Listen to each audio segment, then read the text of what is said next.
is Karim Ama Ashite from the Industrial Art Department, Medical Section. And then we have a fashion show this Saturday on the 13th at the Great Hall. So we are here to let KNUST know about it, to Focus FM, and then also dash out tickets, free tickets to the show.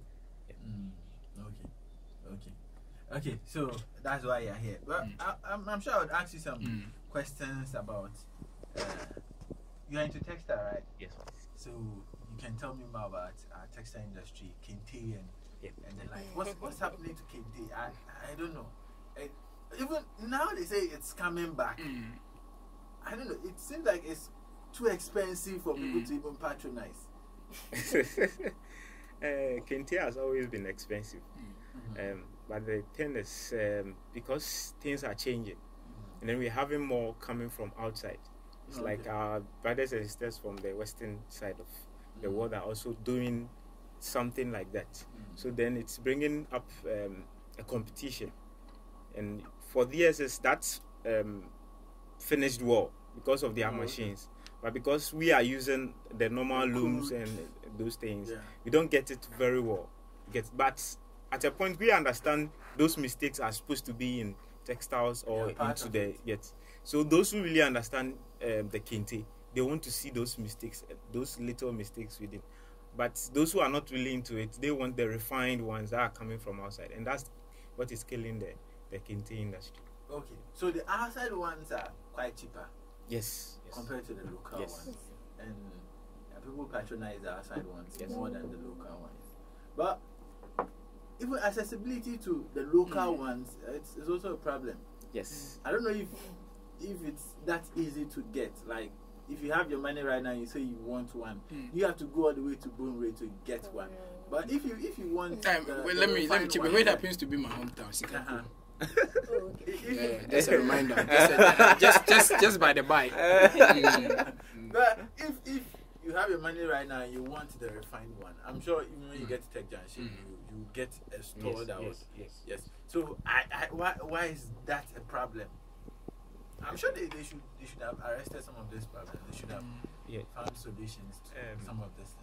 I think with our big men too are to be blamed for this, because I think some of them are getting some shares within what is happening, because getting Kente from Bonwie and Adahomasi and all those places I think would be the best, but they would like to take it from outside and then add their portions to it and then get it and then throw it to the market, whether it sells or not, we don't care about it. So I think our big men too are to be blamed for that.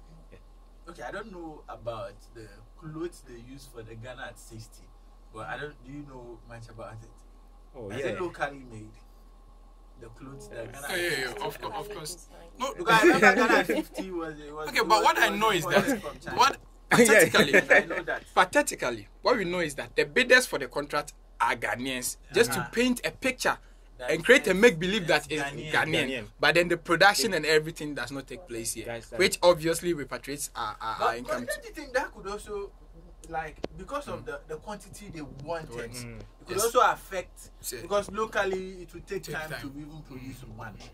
But then if they are exporting it or bringing it from I don't know, in pure economic terms, they call something economies of scale. I don't know. Yes, so that the higher you produce, it reduces the cost of production and it affects the pricing as well. And then here, we have problems with our past system. So politically, they can be blamed for the fact that people are basing their, you see. So I think we have not even corrected the system to make room for local production. Yes, we have to. So we have a part to play. Yes, but obviously I know even the youth, do they get involved in it? I don't know any youth that would want to say or that would want to sit down at home and then weave the Kente. Most people tell you it's waste of time. But that is why we have to applaud these people. These people, the batch of these fashion-minded guys. Are they practicing it? No, we do. We do a lot of work on it. Yes, we have numerous designs. The smile on your face is mysterious. Oh, she do. I do a lot. Yeah, because I've observed these young girls coming up who are now patronizing this craft. So you sit at home and weave it, or how do you do it? No, we do it in the studio. In the studios.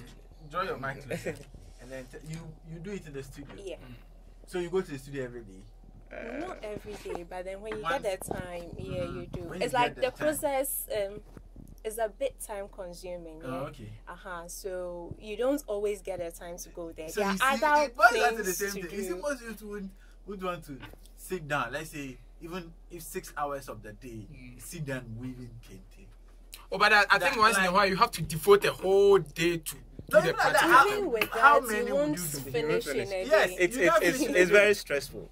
But I think it goes beyond what we are discussing here. I think That's it why the needs a price whole is collective. yes. Yeah, I guess so. The price is very high. Yes. Because for the whites, they are using machines that can Yes. weave a lot of yards within some. These white Western clothes that are flooding our market of late, you go and something important from when they have this store shirt made with kente, and I'm like, how is that possible? Like, the concept of kente itself, why?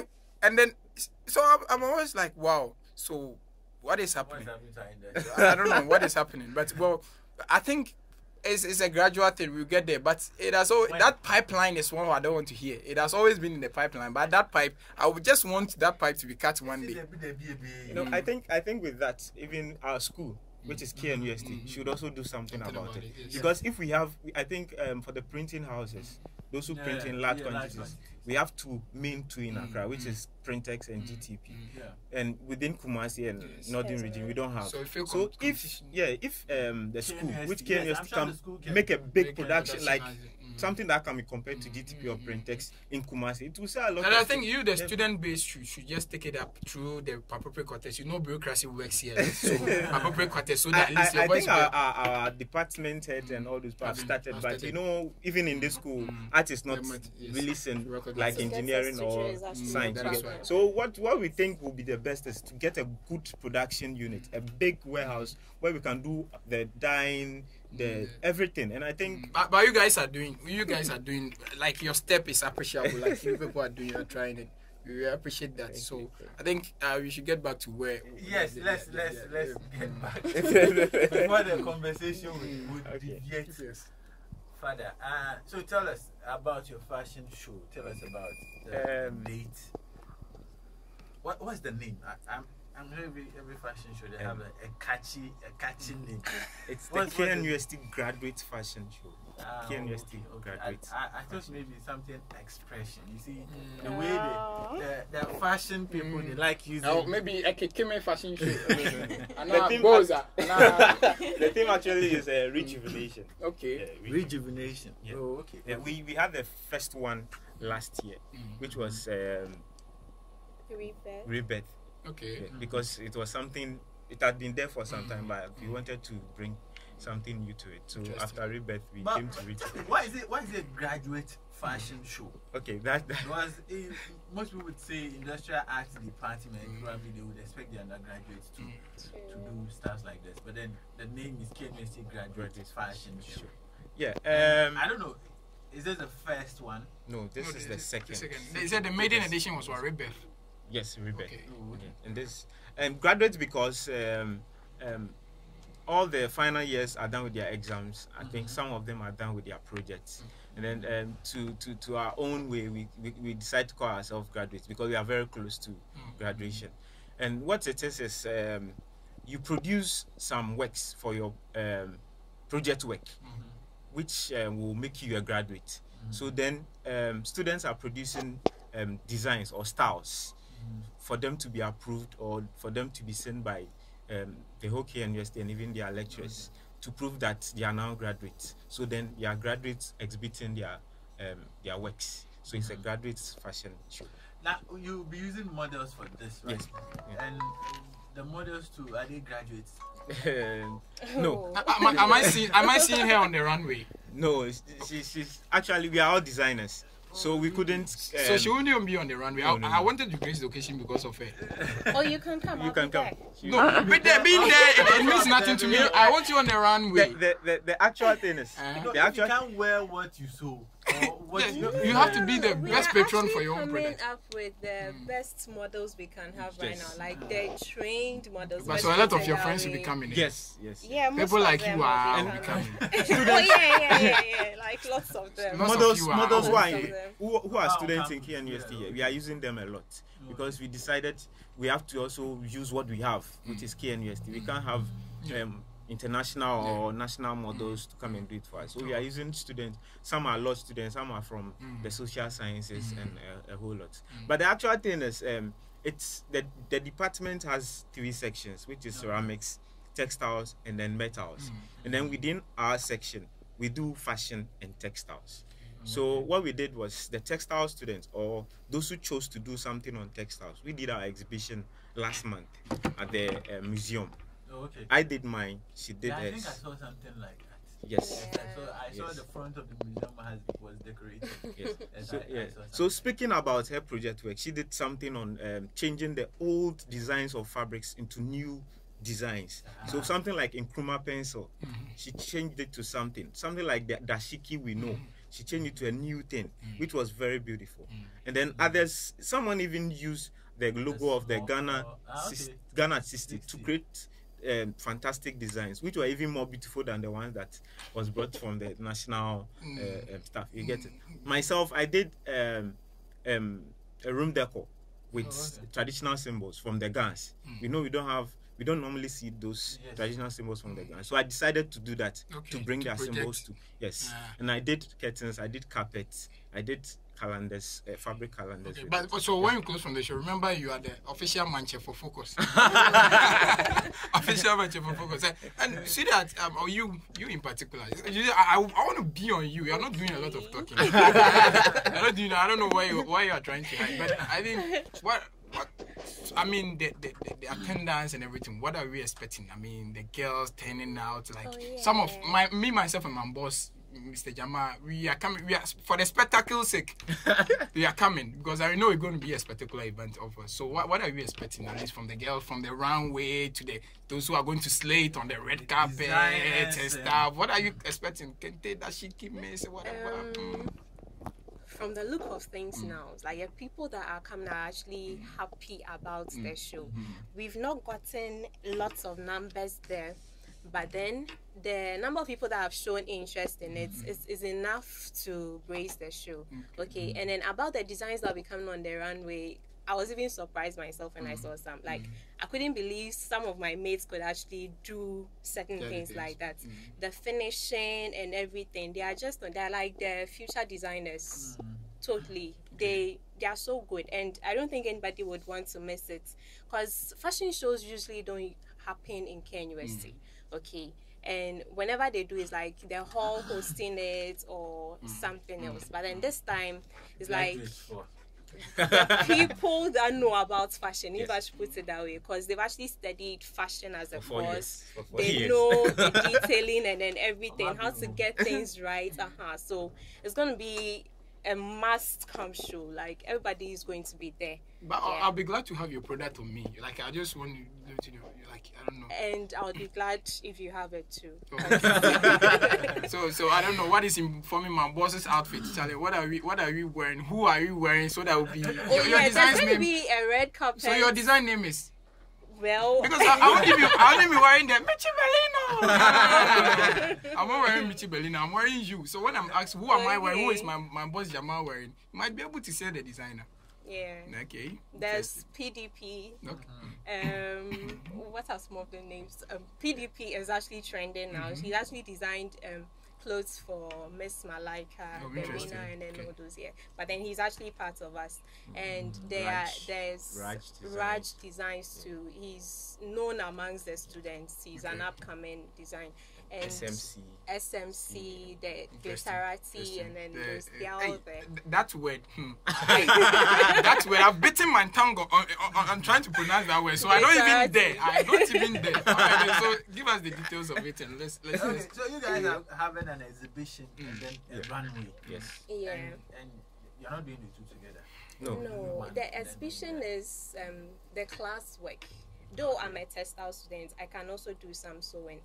So I'll be showing my clothes during the exhibition period, but then the runway is for the people that actually majored in fashion.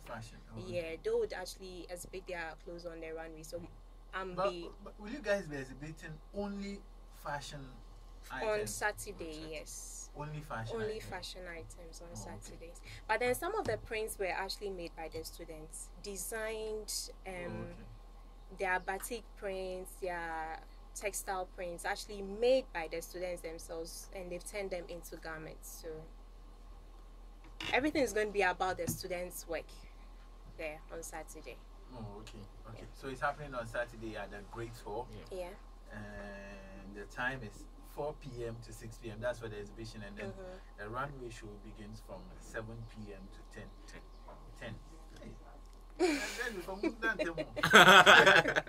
What's up with that? 10 p.m. No, some of us, we are nocturnal. We are nocturnal. I wish you a good show. All in all, I know it will promise to be. Now, they have tickets here to give away. And that's my headache now. I'm still thinking of how to give it out to those who are listening to the show.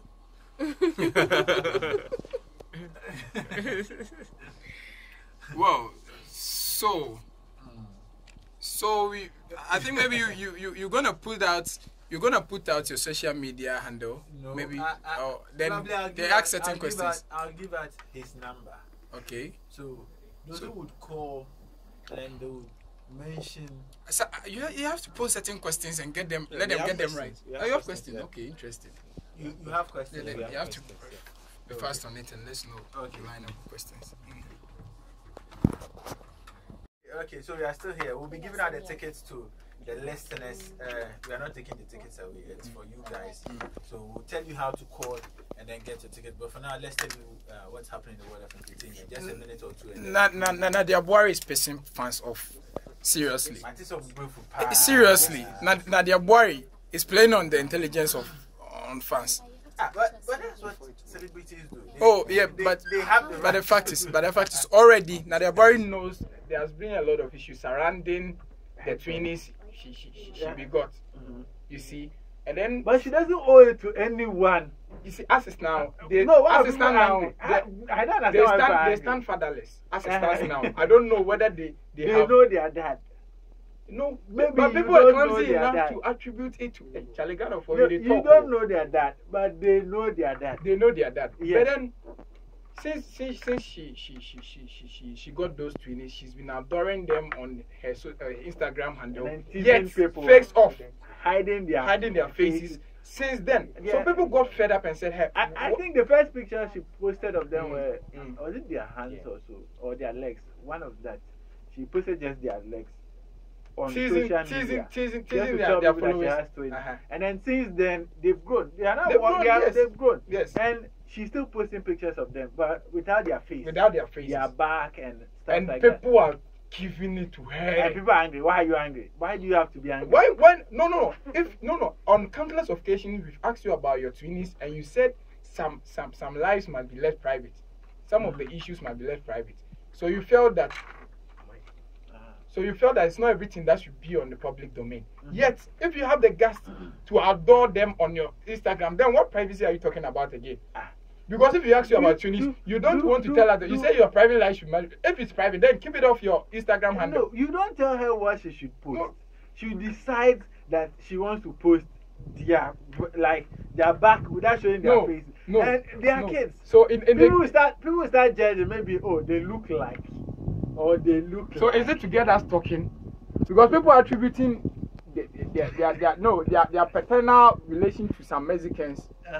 Others say Mexicans. Others are saying some Opana. I have no moral right to. I'm just saying Opana. They have attributed to some Opanabi and stuff. So why don't you come out clean, clear the air? She doesn't owe it to anyone. She can said, decide not to even mention who they are. But then Nadia is made by fan base. Fine. But so now people, now she's no longer doing movies like she used to. Oh, it's because generally music industry has gone down. If it revives, you come back to the screens. Fine. If you don't want, you can decide not to. Me, I'm going to unfollow her. Me myself personally, I'm unfollowing her because it's. If you unfollow her, the day she will post their faces, you will not see it. So I think fans are not happy about the teasing Nadia has been teasing them in connection with the looks of her twinnies, and they want to see their faces. You see, and people are like, nah. So I mean, let's talk about the popular AIDS ambassador. All this one, Dzifar.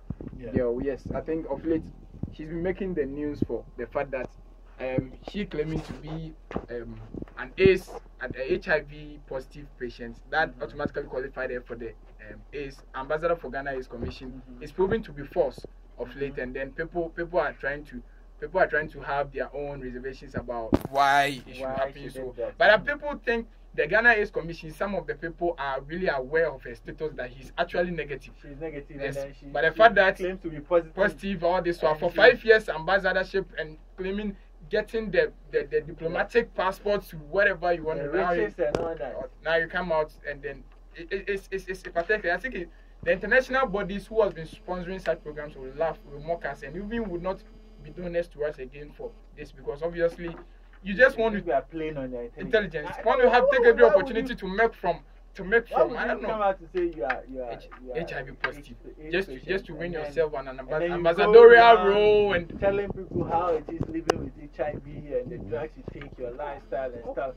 Only to find out everything it's so. I mean, I learned she lost her husband recently. Well, yes, some husband who played on the intelligence, a hacker from Nigeria who came to claim she was 27. Actually, the boy was 21. They got married, and later on now she got to know the boy was in Koteyaru, so then and blah blah blah. Well, you don't even care about your husband now. What is it? Why would you even put up this lie?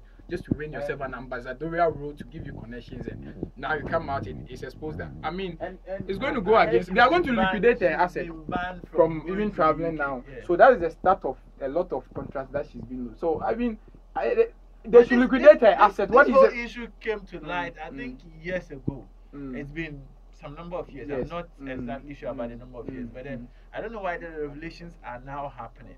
Why do you think it's everything is time? Everything is time. Perhaps the BB and baby, and they felt like, hey, we have kept mute on this issue. And the woman must say there, we have to expose you. So I mean, it's up to we have to liquidate her assets she's gained from this ambassadorial role and then give it back to the country. Which I'm interested. I'm following up on this matter. Tell.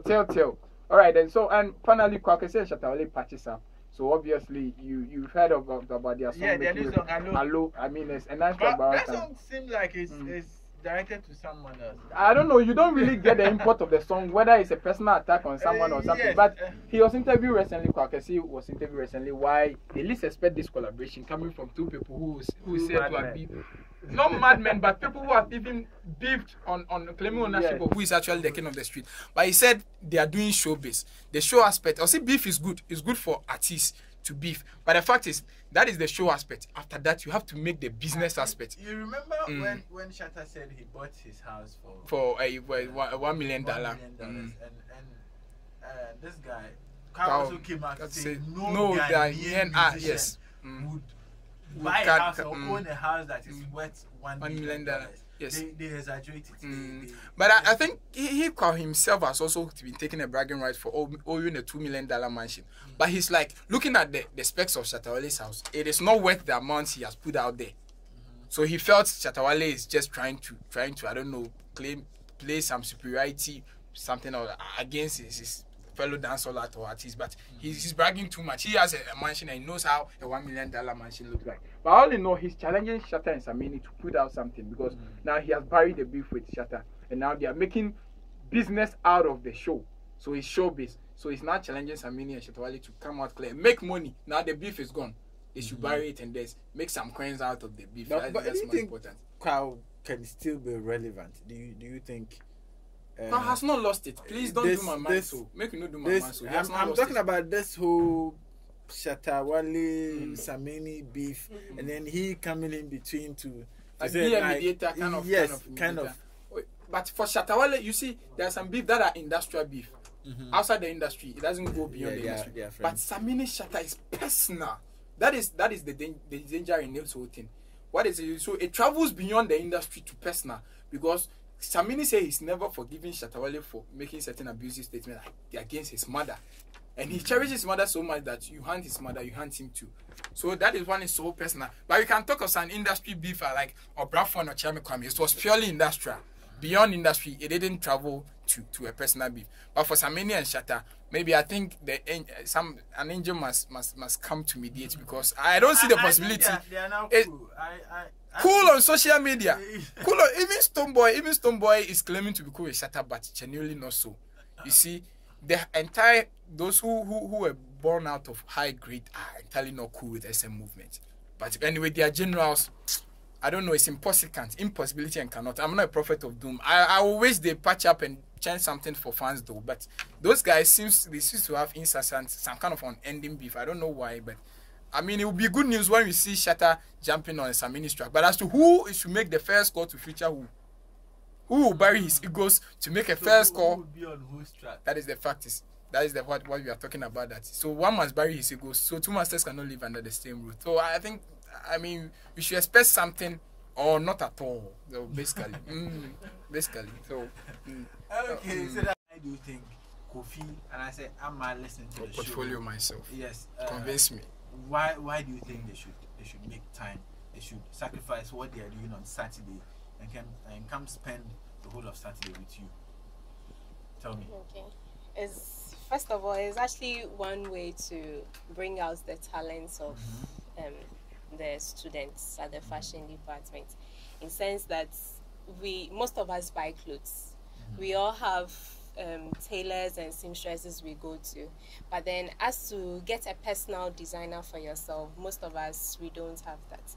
It's going to be a one-time opportunity to actually book one of the designers to yourself, like, now you are my designer. And then based on the clothes they are going to portray, trust me, if you are wearing any of such clothes outside, everybody would want to know where you got it from. Because when you turn inside, when you look at the inside of the clothes, they look exactly like already made. The finishing is perfect and then everything. Okay. So it would be a one-time opportunity for you to actually book a designer to yourself. And then also there's a part of it that's going to get you entertained. You see, exams are going to end tomorrow, and so I know lots of people are not going home on Saturday. So you being on campus just to kill out the vibe, exam pressure and then everything, you could just join us and then have some fun. Yeah. So you should all be there. Okay. And let me add to it. You also get a chance to hang out with graduates. Me, the way I've trained like 6 courses already. I know I'm not graduating, so my graduation short is that program. If I know I'm not graduating, maybe Jimmy Namako.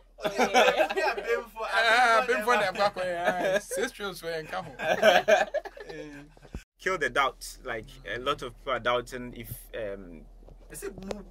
can we do anything? You get it. So just come and see what you be marvel at. You'll be shocked. Students within 4 years were taught what some people compare our works to seamstress and tailors who have their works off campus. I'm telling you, it's different from what they do. They have a method they use, which you know about it. If you should take the fabric or you take the cloth and look inside, you know the seams are not too well finished and all those things. But when you come to take ours, you see that work had gone into it. And then with them, they'll just put their fabrics on the table and start cutting. But what we do is we measure, we take your measurements, we use your measurements on paper. Yes, so we cut papers, and then from the papers, we cut the fabric. So we don't make mistakes, because the papers are the first parts of the work before we put them into the fabric. So there are no mistakes, and then your measurement can be there forever. We can use your measurement for different clothes. So you don't need to come for another measurement or something. You can be far away. We can use your measurement to get you another design. So there are a lot. I can't say everything. No, okay.